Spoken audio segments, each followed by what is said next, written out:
today is day 4 victory batch 2K23 by Vishal classes. मैं विशाल sir और आज आपको एक्सप्लेनेशन देने जा रहा हूं चैप्टर 6 का। इसके पहले 5 चैप्टर का science 1 10th standard SSC board victory batch 2K23 हर चैप्टर के 1 first second third fourth fifth पांचों चैप्टर के इंपॉर्टेंट क्वेश्चंस जिसके बोर्ड्स में आने के बहुत ज्यादा चांसेस है उनके एक्सप्लेनेशन के साथ मैंने वीडियो बना रखा है, चैनल पे अवेलेबल है, आप देख सकते हो। आज हम लोग स्टार्ट कर रहे हैं chapter 6 100% important question with explanation. Chapter का नाम है रिफ्रैक्शन ऑफ लाइट। क्या है? Refraction of light. आपने 9th स्टैंडर्ड के सिलेबस में रिफ्लेक्शन पढ़ा है, राइट?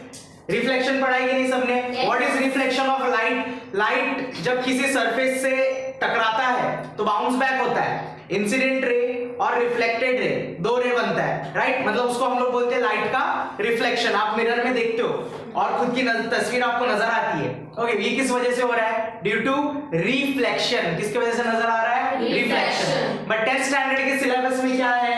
Refraction of light. पहला क्वेश्चन उसी पे बेस्ड है। What is refraction of light? Refraction का सिंपल मीनिंग बताता हूं, पहले पढ़ेंगे फिर मीनिंग समझाऊंगा। The change in the direction of propagation of light as it passes from one transparent medium to another. Suppose light है, ओके, कोई लाइट है, मैं एक सरफेस बनाता हूं यहाँ पे, okay, this is a surface, ये एक सरफेस है, ठीक है, और मैं इस पे लाइट फॉल करता हूं, मतलब इस पे लाइट गिराता हूं, लाइट पास होता है। जैसे लाइट पास होता है, जब ये बाहर का एक मीडियम है अलग, ओके, और ये समझो एक ग्लास का टुकड़ा है, कांच का एक टुकड़ा है, तो जैसे ही लाइट बाहर के मीडियम से ग्लास के मीडियम में एंटर कर रहा है तो डेंसिटी चेंज हो रहा है। बाहर हवा की डेंसिटी एकदम कम है लेकिन कांच की डेंसिटी क्या है? ज्यादा है। तो रेयर मीडियम से डेंस मीडियम में ये आ रहा है। लाइट बाहर से अंदर की तरफ जब आता है तो इसका डायरेक्शन थोड़ा सा चेंज हो जाता है। ये ऐसा जाना चाहिए था, लाइट एक्चुअली ऐसा गुजरना चाहिए था, स्ट्रेट गुजरता है, light always travel in a straight line. लेकिन जब वो एक मीडियम से दूसरी मीडियम में एंटर करता है तो अपना डायरेक्शन थोड़ा सा क्या कर देता है? चेंज कर देता है। इस इफेक्ट को आप देख सकते हो ग्लास में पानी लेने का, कांच वाले ग्लास में, और ऊपर से पेंसिल रख देने का। तो आप देखना पेंसिल है ना, पानी ऊपर से बराबर नजर आएगा लेकिन पानी के अंदर थोड़ा सा ऐसा लगता है पेंसिल टूट गया है, बेंड हो गया अंदर, थोड़ा सा मुड़ा हुआ नजर आता है। This is due to refraction of light. मतलब रिफ्रैक्शन में क्या होता है? लाइट जब एक मीडियम से दूसरी मीडियम में एंटर करता है तो वो अपना थोड़ा सा डायरेक्शन जो है वो क्या कर देता है? चेंज कर देता है। इसी को हम लोग बोलते हैं refraction of light. When it passes from one transparent medium to another transparent medium, इसका डायरेक्शन थोड़ा सा चेंज होता है। सिंपल रिफ्रैक्शन समझ में आया? नेक्स्ट क्वेश्चन फटाफट। Dispersion of light. What is dispersion of light? Rainbow देखा है कभी? रेनबो, बारिश के बाद रेनबो नजर आता है, ओके, तो वही है डिस्पर्शन ऑफ लाइट। कैसे होता है? प्रिज्म के बारे में सुना है कभी? Prism, what is prism? 3 glass को एक साथ रखने का, 3 ट्रांसपेरेंट ग्लास को ट्रायंगल बना के रखने का, ठीक है, 3 ग्लास के टुकड़े को आप ट्रायंगल बनाओगे और उसको धूप जहां पर आ रही है, सूरज की रोशनी जहां पर आ रही है वहां पर रख देने का। तो एक तरफ से सूरज की रोशनी एंटर करेगी इस ग्लास में, हाँ, अंदर डिस्पर्शन होगा और इधर आपको 7 अलग अलग कलर दिखने मिलेगा। मतलब एक ही लाइट, सन का जो लाइट है वो 7 अलग कलर में सेपरेट हो जाता है। इस प्रोसेस को हम लोग क्या बोलते हैं?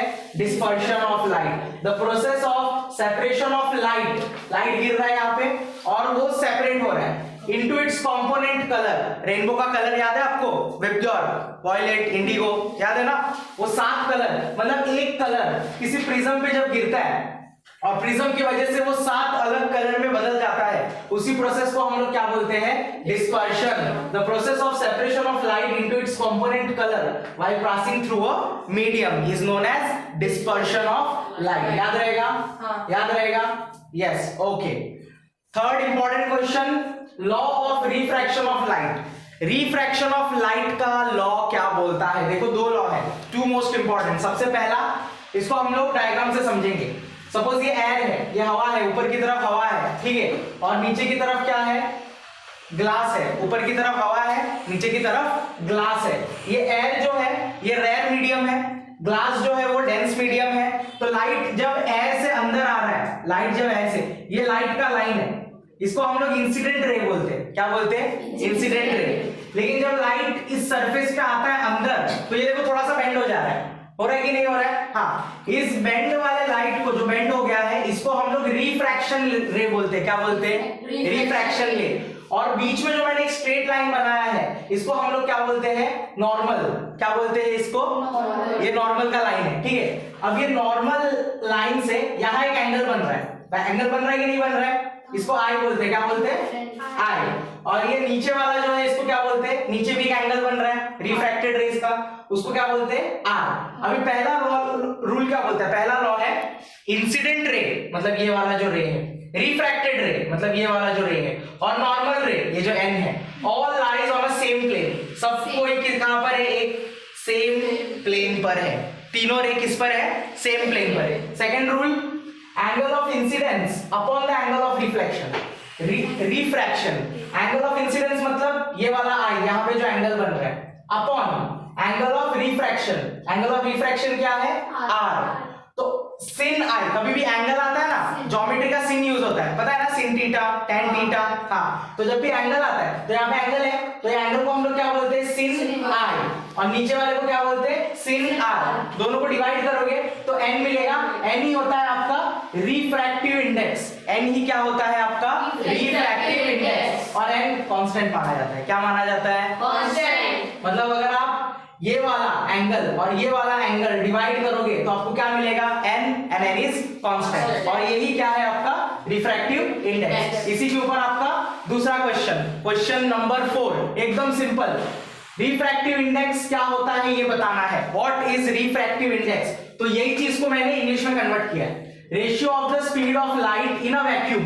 सपोज हम लोग लाइट को छोड़ रहे हैं, लाइट को इंसिट कर रहे हैं, कहां से? वैक्यूम से। कहां से? वैक्यूम मतलब ऐसी जगह जहां पर कुछ भी डेंसिटी नहीं है, डेंसिटी इज जीरो, कुछ भी नहीं है वहां पर, ठीक है। तो लाइट कैसा ट्रैवल करेगा? एकदम स्ट्रेट ट्रैवल करेगा। बट वैक्यूम से अनदर मीडियम पे जाएगा, हवा होने दो, एयर होने दो, गैसियस स्टेट होने दो, कोई भी वाटर वाला स्टेट होने दो, तो लाइट क्या हो जाता है? एक मीडियम से दूसरी मीडियम में जाता है तो थोड़ा सा मुड़ जाता है, बेंड हो जाता है, रिफ्रैक्ट होता है। कितना रिफ्रैक्ट हो रहा है उसी को हम लोग बोलते हैं refractive index of having greater density. एक जगह पे डेंसिटी कम होगी, दूसरी जगह पे डेंसिटी ज्यादा होगी। बाहर की तरफ एयर में डेंसिटी कम है, ग्लास जिसके अंदर आप लाइट को डाल रहे हो उसकी डेंसिटी ज्यादा है। जब कम डेंसिटी से ज्यादा डेंसिटी में लाइट आता है तो उसका एंगल थोड़ा सा चेंज हो जाता है, वे ऑफ एंगल मतलब जिस पाथ पे वो जाने वाला था उस पर तो थोड़ा सा मुड़ जाता है। इसी को हम लोग क्या बोलते हैं? जितना वो मुड़ रहा है उस कैलकुलेशन को हम लोग क्या बोलते हैं? Refractive index. ये अलग अलग होता है। यहां पे मैंने लिखा ये वाला पॉइंट, ये जो n आ रहा है ना, n is refractive index and different for different medium. पानी के अंदर लाइट को पास कराओगे अलग रिफ्रैक्टिव इंडेक्स मिलेगा, हवा में पास कराओगे अलग मिलेगा, सॉलिड सरफेस जैसे कि ग्लास के थ्रू अगर आप पास कराओगे तो अलग, मतलब अलग अलग मीडियम में अलग अलग मिलता है। And different colour of light के कलर पे भी डिपेंड करता है कि ब्लू कलर कितना बेंड होगा, ग्रीन कलर कितना बेंड होगा, रेड कलर कितना बेंड होगा। लाइट समझ में आएगा? पक्का? Okay. Question number 5 is very important. ये तो पक्का आने वाला है बोर्ड्स में, आपको मैं पक्का बता रहा हूं। क्वेश्चन नंबर 5 एकदम अच्छे से नहीं समझ आ रहा है तो रट्टा मार लो, लेकिन करके जरूर जाओ क्योंकि आने वाला है आपको। रे diagram of refraction of light, most important. Refraction of light का रे डायग्राम 3 सिचुएशन में। कितने सिचुएशन में? 3 सिचुएशन में, ठीक है। पहला सिचुएशन, अगर लाइट रेयर मीडियम से डेंस मीडियम में जाती है। क्या होता है? लाइट अगर रेयर मीडियम से डेंस मीडियम में जाती है तो हमने देखा एक नॉर्मल का लाइन होता है, एक नॉर्मल का लाइन होता है। हाँ, नॉर्मल के लाइन को याद रखने का, ये अपने पिक्चर का हीरो है, ठीक है, ये हीरो है, ठीक है। तो n जो है, n को मान के चलो, n मेन है। जब लाइट रेयर मीडियम से डेंस मीडियम में जाती है, रेयर मीडियम से डेंस मीडियम में जाती है, तो जो रिफ्रैक्शन होता है, रिफ्रैक्ट, वो बेंड टुवर्ड द नॉर्मल, वो नॉर्मल की तरफ क्या होते जाता है? बेंड होते जाता है। नॉर्मल की तरफ क्या होते जाएगा? मतलब ये वाला जो चीज है ना, ये नॉर्मल की तरफ धीरे धीरे क्या होते जाएगा? बेंड होते जाएगा। Got it? समझ में आया? ओके। ये था rare medium to when the light rays passing from the rarer medium to the denser medium, the refractive index bend toward the normal. समझ में आया? पक्का? यस। इसके लिए यहाँ पे मैंने एकदम सिंपल में लिखा है, रेड मीडियम से डेंस मीडियम में जाएगा तो it bend toward the normal, और उसका डायग्राम ऐसा दिखेगा। नेक्स्ट, सेकंड सिचुएशन में क्या होता है? रेड से डेंस में जा रहा था ना, उल्टा, अब ये डेंस मीडियम से कहां पे जा रहा है? डेंस मीडियम से रेयर। डेंस मीडियम यहां पर है, रेयर मीडियम बाहर है, तो it bends away from normal. ये नॉर्मल से क्या हो जाता है? दूर खिसक जाता है। यहाँ पे नॉर्मल के नजदीक आता है, यहाँ पे नॉर्मल से दूर चला जाता है। समझ में आ रहा है? पक्का? हाँ, रेयरर से डेंसर में गया तो नजदीक जाता है, और डेंसर से रेयरर में गया तो दूर चला जाता है नॉर्मल से। सिंपल, एकदम इजी। ओके, उसके बाद अगर यहाँ पे देखो टेढ़ा गिर रहा है लाइट जो मैं डाल रहा हूं ना वो टेढ़ा है। अगर ये परपेंडिकुलर आया तो मतलब स्ट्रेट, मतलब लाइट अगर स्ट्रेट एंटर करता है तो रिफ्रैक्शन नहीं होता। Incident ray from rare medium, मतलब रेयर से डेंस में अगर आप परपेंडिकुलर में डालोगे, मतलब स्ट्रेट डालोगे, कोई लाइट जब स्ट्रेट जाएगा, टेढ़ा नहीं स्ट्रेट, तो कोई भी रिफ्रैक्शन नहीं होगा। समझ में आया? देखो रेयर मीडियम का भी सेम है और डेंसर मीडियम का भी सेम है। इजी। ये तीनों रे डायग्राम के साथ बताया मैंने और एकदम सिंपल में बताया। इसको थोड़ा बहुत सेंटेंस में कन्वर्ट कर दो।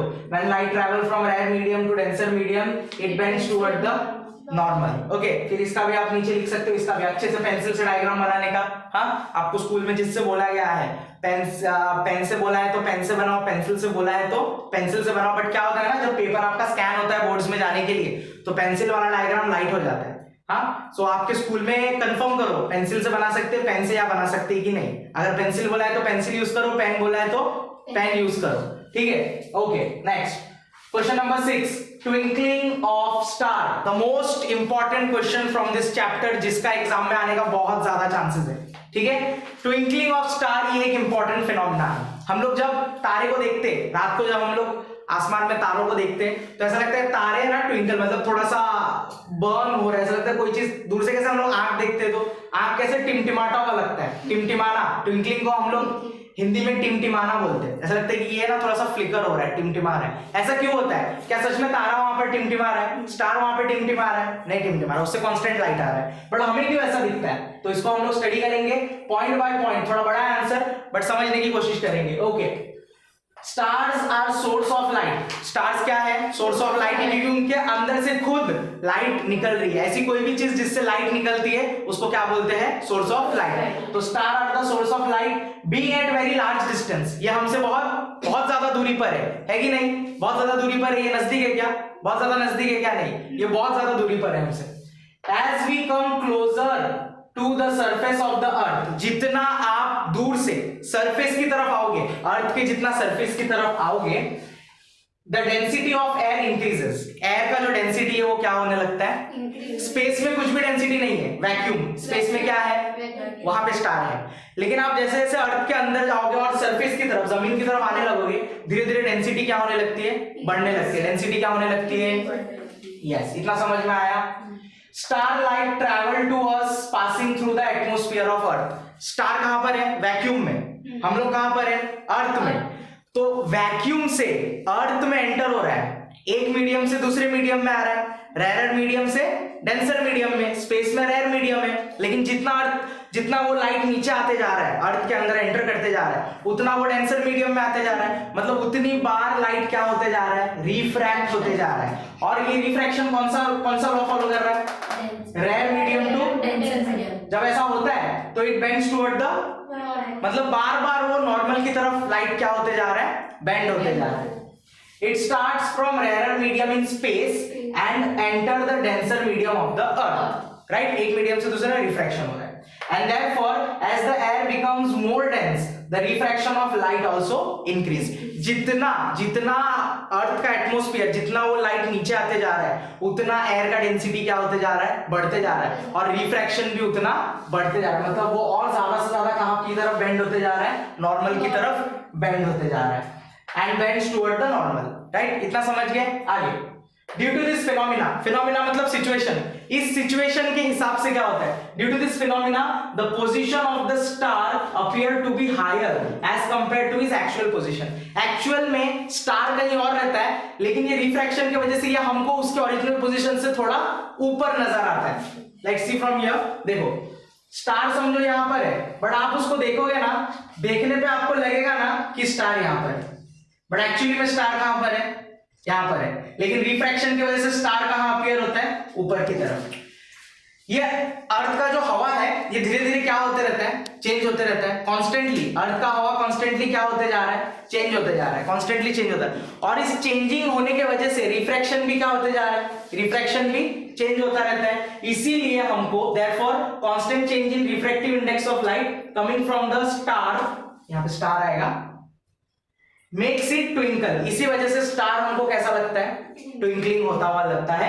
And we see is apparent position, हमको ये जो पोजीशन नजर आ रहा है ना ऊपर वाला, ये ओरिजिनल एक्चुअल पोजीशन है, लेकिन हम जो देखते हैं उसको हम लोग क्या बोलते हैं, apparent position, which is not the real position of the star। ये किस वजह से हो रहा है, रिफ्रैक्शन की वजह से। समझ में आया सबको पक्का? Is there any confusion in this chapter? I think so no। Okay, so इसी तरीके का एक्सप्लेनेशन आपको मेरे चैनल पे मिलता रहेगा। Okay, स्टूडेंट्स लाइव बैठे हैं क्लासेस में, रिकॉर्ड भी हो रहा है ये लेक्चर। आप 11th स्टैंडर्ड के लिए हमारा क्लासेस ज्वाइन कर सकते हो। जो भी कुछ डिटेल है वो डिस्क्रिप्शन में दिया गया है क्लासेस का। ये नोट्स अगर आपको वीडियो में प्रॉपर्ली नजर नहीं आता है तो थोड़े दिन में ये नोट्स आपको हमारी वेबसाइट पे पीडीएफ फॉर्मेट में अवेलेबल हो जाएगा। वेबसाइट का जो लिंक है वो डिस्क्रिप्शन में मिल जाएगा। वीडियो पसंद आया तो लाइक करो। क्लासेस के स्टूडेंट से भी ये मेरा रिक्वेस्ट है कि अपने दोस्तों के साथ ज्यादा से ज्यादा क्वालिटी कंटेंट शेयर करो, और जो इस वीडियो को देख रहे हैं वो भी अपने दोस्तों के साथ शेयर करो, उनको हेल्प हो जाएगी। बोर्ड्स के पहले सिलेबस कंप्लीट हो जाएगा। जिन्होंने पूरे साल पढ़ाई नहीं किया है, लास्ट इन कुछ दिनों में ये पढ़ के मैं बताता हूं आप गारंटी पास तो हो ही जाओगे, वो भी अच्छे परसेंटेज से पास हो जाओगे। ओके, सो अगर इसमें कोई भी डाउट रह गया है, comment section is open for you. That's it for today. We'll meet in next episode with new video. Thank you.